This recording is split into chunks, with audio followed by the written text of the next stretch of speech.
Welcome to Produce Talks. This whole business is based on relationship and friendships. Food is darn simple. What can we do? What are other countries doing? How important it is for industry to be talking about this. We're going back to the farm. We're going back to the whole food. Hi, I'm Wally Burns, the Education and Training Manager at CPMA. CPMA would like to acknowledge NatureFresh Farms as our Produce Talks series sponsor. Find out more about NatureFresh Farms and how they are growing for a kinder future at www.naturefresh.ca. You can keep up with them on Instagram or Twitter at nature_fresh and on Pinterest at NatureFresh, along with other social media. CPMA would also like to welcome Fresh from Florida as a sponsor of this podcast. Here is a quick message from Chef Justin of Fresh from Florida. Hi, I'm Chef Justin Timoneri, Executive Chef with Fresh from Florida, a proud sponsor of this podcast. Fresh from Florida loves being a part of CPMA and sharing the message of what Florida farmers bring to the table. To learn more and to find hundreds of Florida Fresh recipes that we develop for you in our test kitchen, visit followfreshfromflorida.com. And follow us on Instagram and Facebook at Fresh from Florida. Enjoy the show and keep cooking. This is a recording of a learning lounge from CPMA's convention and trade show in Montreal. It is called Growing in Produce, and Michael Catalano of the wonderful company leads a discussion with some young professionals who, in the past, have participated in CPMA's Passion for Produce program. The panelists are Kevin Sorichetti of EarthFresh, Stephanie Myles of NatureFresh Farms, Kelsey Van Lissum of Oppy, Vaughn Smith, Global Citrus Group. They discuss how they started in the produce industry and give some suggestions on their work-life balance that's applicable to any industry. The next Passion for Produce program will be in Toronto in April 2023, and applications close on December 16th, 2022. For more information, go to cpma.ca/education. Growing in produce. I'd introduce them. I know most of them, but I'll let them take the stage for themselves, and we'll start. Is there an order you want me to go in? Go ahead. Kelsey, please. Oh, hi. Kelsey Van Lissum from, I'm in Vancouver at the Oppenheimer Group. Stephanie Myles. I am based out of Leamington, Ontario for Highline Mushrooms. I'm Vaughn Smith. I work for Global Citrus Group in Brantford, Ontario. I'm Kevin Sorichetti at EarthFresh, based in Atlanta, Georgia. Now, many of you see the headsets in your seats. It is not for translation. If the ambient noise out here gets a little loud, you can put it on, and then I'll be in Dolby Digital in your ear, so you decide if that's a good thing or a bad thing at this time. So we've got a series of questions. I'm pretty excited to ask them. First one for everyone here is, one, let's start with, well, I already did that one. Nope, I didn't. Let me start with that one. Maybe you can kind of tell us a little bit how you got here and how you got into produce, and we'll start with Kevin, and we'll work our way that way.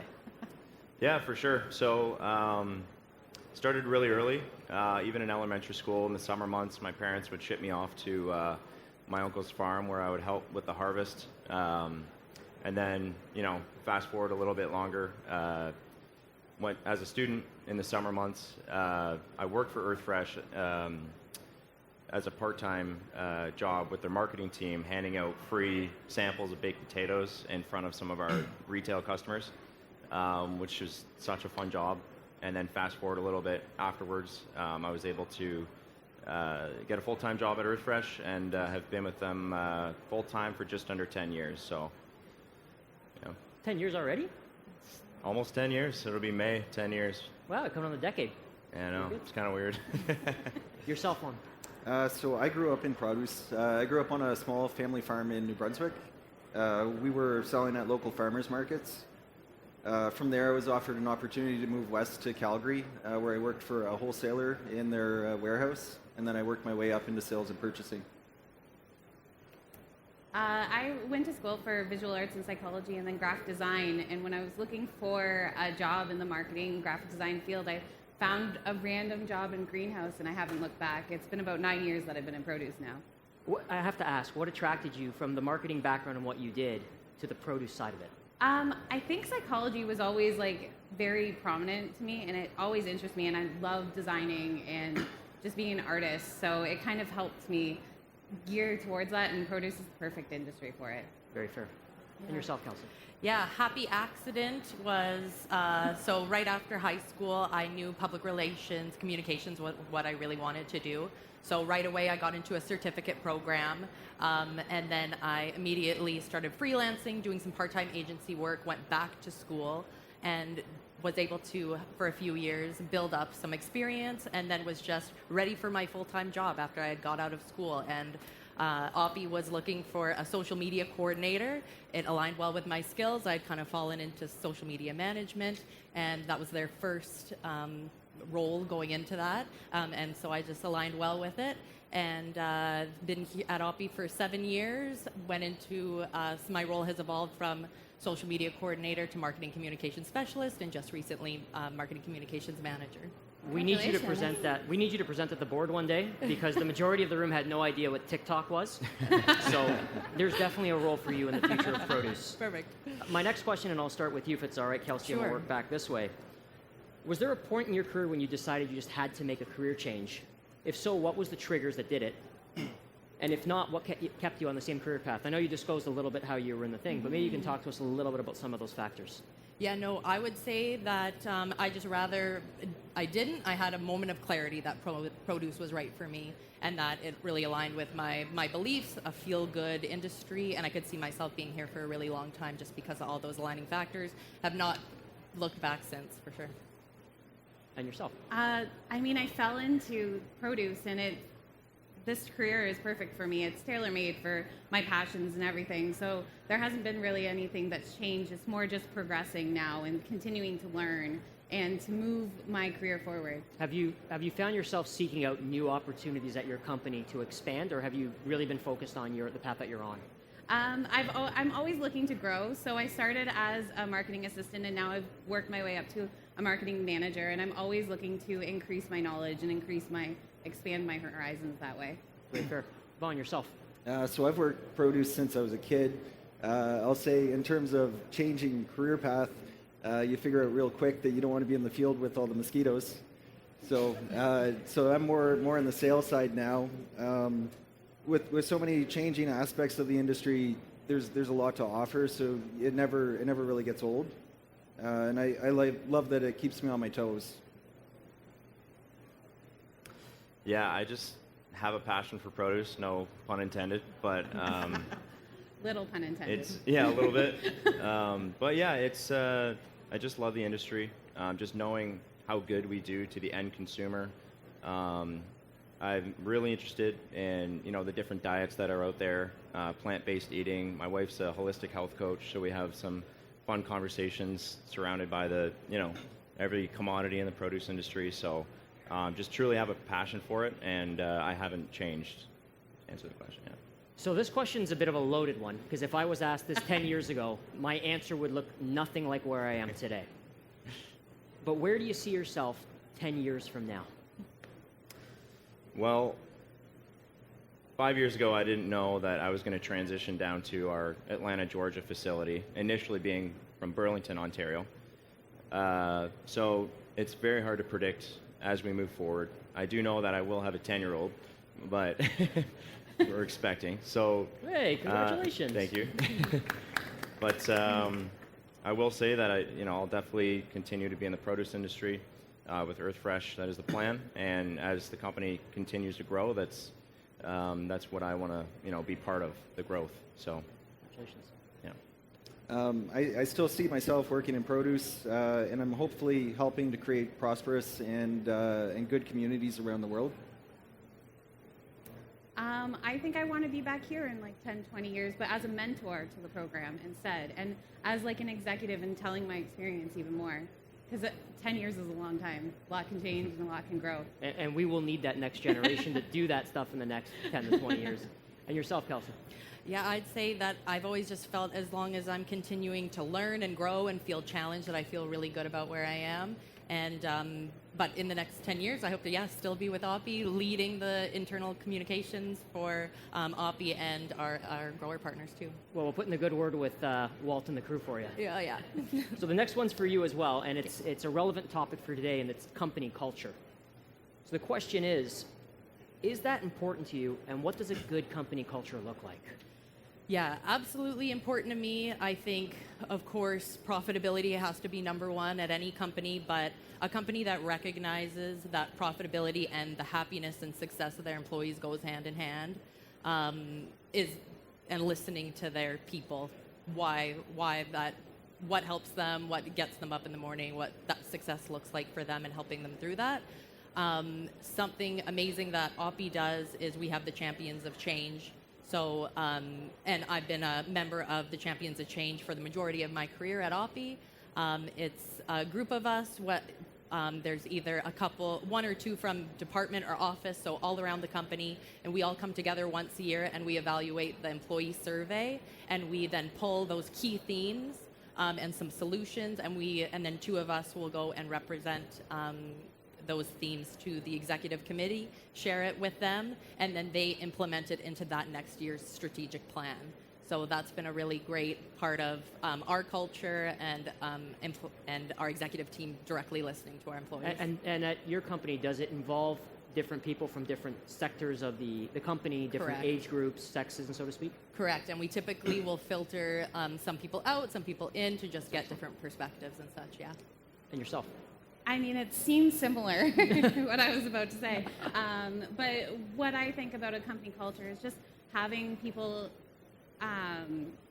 celebrate your successes and having the leadership team really celebrate everything, whether it's small or large, and having a leadership team that are all mentors.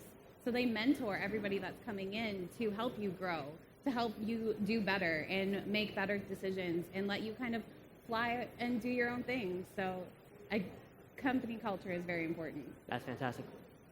Yeah, so again, the overall theme, company culture, is important. So for me, it's a company that will help invest in you in a reciprocal way. You guys are all PFP alumni, so just being given the opportunity to come out to do this sort of industry event. So that's one way that a company or encourage you to join volunteer boards. And really get out there, because a big part of the industry really is that networking. So if they're behind you and encouraging you, then you'll go a lot further. Yeah. You don't get to answer that question. I got a curveball for you because I know you. You've obviously moved down to Atlanta. I'm going off script, Jane. You've moved down to Atlanta. What was it like from the culture you had at EarthFresh in Burlington, and then trying to replicate that, or the differences when you moved down to the new role? Yeah, great question. Definitely off script. Yeah, off script. You know what? It's two things. Excellent leadership. Much like Stephanie said, we definitely celebrate our wins, and we, it's the produce industry. There's going to be some lows as well, but we work as a team to get through it. And, we really aim to find good people. So we found excellent people in both Atlanta and Burlington. So it's really no difference. And a second thing would be inclusion. So these days, obviously, hybrid role, people in office, people working from home, and everybody has meetings every day, but our team has done an excellent job at inclusion. If you're virtually working at home, you're just as important as who's in office making high-level decisions, so everybody is just on the same page and, putting in their word in every department. Nice. It was mentioned, I think you were mentioning mentorship and how important it was. Well, I'll start this way and we'll move across, but obviously you're all past participants of the Passion for Produce program. Everyone here in the red vest is a part of it. Everyone thinks I was a part of it and I never did it, which is kind of funny. But I'll read you the question. It basically says, tell us the role mentorship has played in your career and if you still consider it to be an important factor. Absolutely, for sure. It's mentorship has played a huge part in my career, for sure, such as yourself, Mike, and others. And but it's, I don't want to say the word coaching, but there's just a lot of guidance out there, and just communication. There's a lot of motivation just by having these regular conversations, sending you a picture of a new nut that I found out there and just saying, hey, Thanks you for heard of that. this before? So it's just little things like that that really, just small conversations and also, career professional conversations that just really help for guidance. So it's still a very high impact for sure. Yes. And do you still continue setting up meetings with some of the mentors you've had? Yeah. Good to hear. Yourself, Vaughn? So I'll say mentorship. I mean, it's part of why I'd still be in the industry now. It's a huge part of your development. Just to have that sounding board too, especially as you go through different parts of the industry. So just to be able to ask the questions and get honest answers from people that have been there before. So it's very important. Yeah, mentorship, I mean, as I mentioned before, it's very important in any aspect of your career. And it's why I'm sitting here today. One of my mentors nominated me for the program, Joe Sorichetti, and he's still a mentor to me today. I can call him up anytime, and he'll help me with my problem or work through something. So it's very important. I think he's a mentor to a lot of people in this industry. He definitely is I think we've a all had a mentor. conversation with him. He's a great mentor. He is. Yourself, Kelsey? Yeah, of course, absolutely. And I have mentors from family, friends, and at Oppy. And I'd say across a wide range of demographics as well. Baby boomer, we can all, I'm currently looking for somebody of Gen Z to be one of my next mentors. So I think we can all learn from everybody. And then as well, I would say not just mentorship, but look for your advocates at your job as who can really help you get to that, you're putting your hand up, who's going to help you put your hand up to actually make that happen for you. So I'm incredibly lucky my manager is an advocate for me, so it makes it a lot easier. But if your manager doesn't have that voice, to find them in your company and make them a mentor, make them an advocate for you. Thank you for bringing up that point, because I think sometimes mentors and advocates, people think they're the same thing, and they can actually be quite different.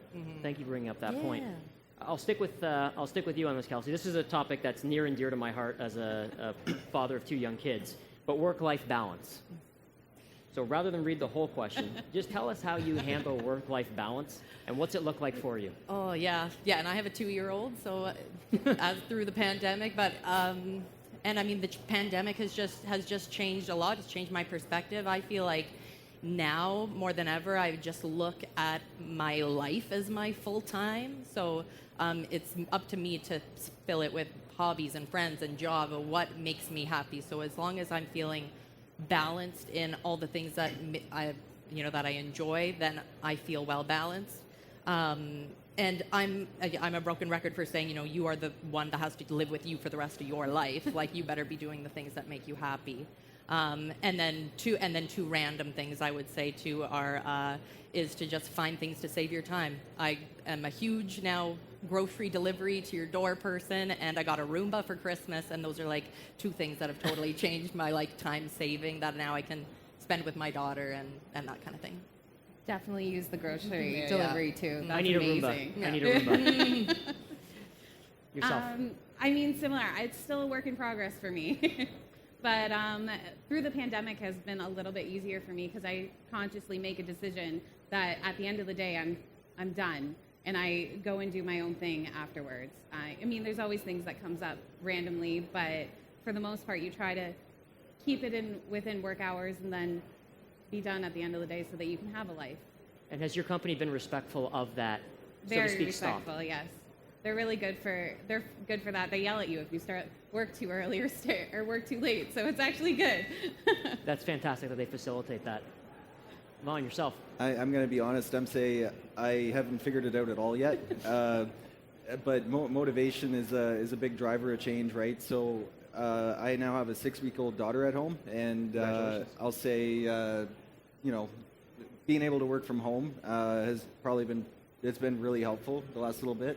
But I'm still learning. So, congratulations on the thank you on the new addition to the family, Mr. Sorichetti. Yeah. So I mean, definitely a lot of the same comments, but I guess I will add that quickly, jumping into the produce industry, learning, how available you need to be 24/7. It's a business of relationships.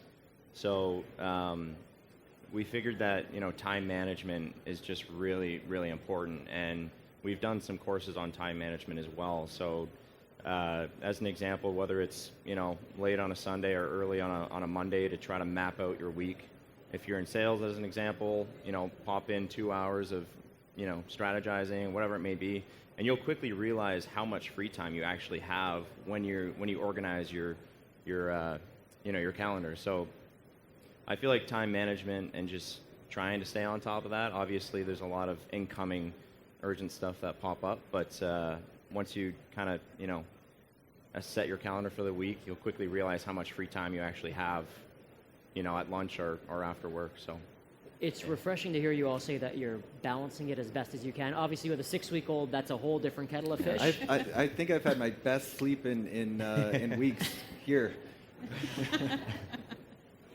And good luck after this point when you go home, my friend. Good luck. So last question. Regardless of where you are in your career, others can learn from your journey from this point. What advice would you give them based on your experiences to date? And what are some of the pitfalls for someone just starting out in their career that they should watch for? Yeah, it's a great question. Just absolutely stay involved, continue networking. Relationships, like I said earlier, that's really what the industry is built on. And some of the pitfalls, I would just say, be prepared. It's perishables that we work with. There's going to be some challenges, and the more you're prepared for, some pitfalls that might head our way, the better attitude you have towards it, and in reaction, your reaction will be a bit better. So, it's a loaded question and a bit of a loaded answer, but it's definitely stay involved, connected, excellent program, and good luck for sure. Yourself.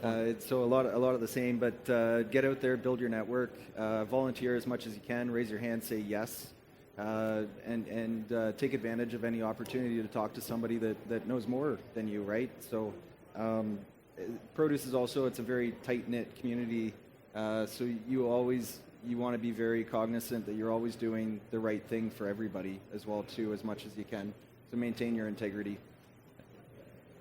What they said, but maybe adding, always ask questions, always strive to meet new people, networking, ask questions. If you have something that you need to get done, or there's someone around that can help you, always. And Kelsey. Yeah, I would say take care of yourself first. I grew up with parents who were like, unless you are physically incapable of going to work, you go to work. And I think, and it's, given me a good work ethic and stuff, but, they had jobs that unless you went to work, you didn't get paid. And we're so lucky that a lot of us have sick days, have so much great support around us. So I'd say check in with yourself. You're bringing your best self to work. You're able to do your best work, make the company successful, your team feel happy and successful. And then the other thing I would say is just go for all this opportunity, say yes, be afraid, and do it anyways. Like today, this is Get out of your comfort zone. Yeah, this is a really hard thing to do, and I'm, it freaked me out to come and everything, but I always end up feeling so proud of myself that I did. I end up feeling a little more confident, a little bit better the next time that I do those challenging things, and just recommend it to you guys too. From hearing you all speak, and from knowing several of you, I think our industry is in good hands going forward. I had a chance to meet with everyone in the red vest as well, and looks like we're going to be in pretty good shape. If you haven't had a chance to meet some of these people, please spend the time to do so. I'll open up the floor to any questions this group may have. For them, obviously.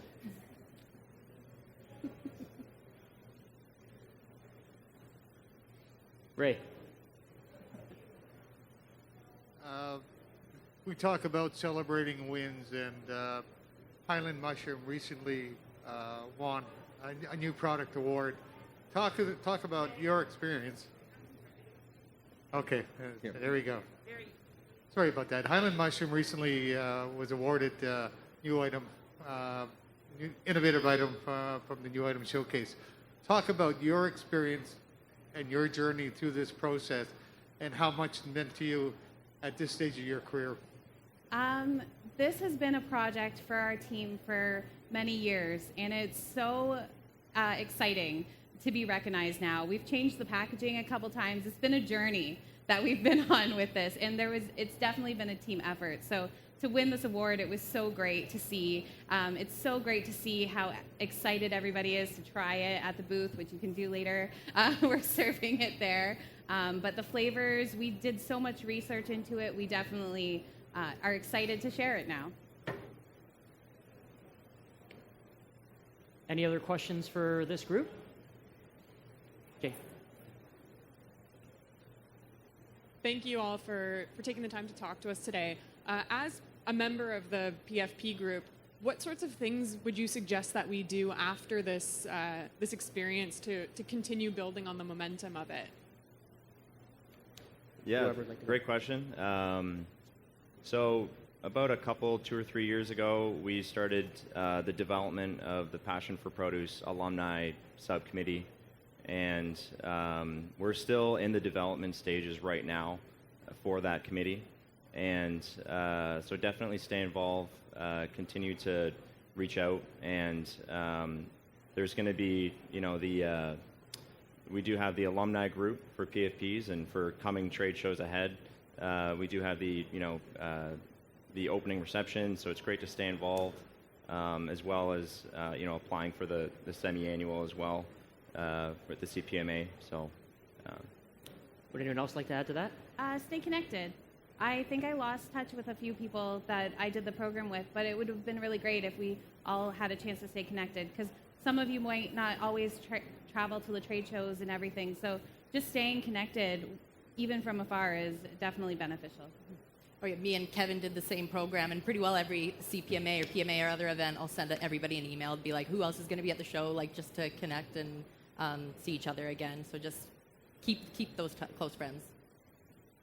And as you go to events, you meet people from the other programs as well. So the alumni committee is great too.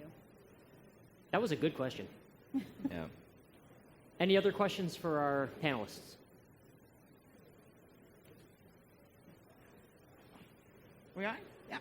So I just want to ask one, because as you're talking, I was thinking, is there anything that you could identify that is something that would be really great if maybe CPMA, but the industry itself, whatever, developed to really help you progress in your career? Is there something you think, I wish we had this, or I wish that we could go here, or this would very much help us? So interested to hear if there's anything like that for the four of you. I think the existing what's happening has been excellent so far with the Young Professionals event, the opening reception, allowing just the red vest and everything like that, just opening up communication. I think it's been very good so far, and I think we can all agree that at a high level, like, we do feel very included as alumni. Yeah. So unless anybody has any comments for what we would suggest I'm just or add. glad you said, because now I'll email you. Yeah. When I think about it. That's email Wally. Yeah. I believe, unless I'm mistaken, Jane, that concludes our session for today. Thank you, everyone, for coming, and thanks to our panelists for giving us their time. Thank you.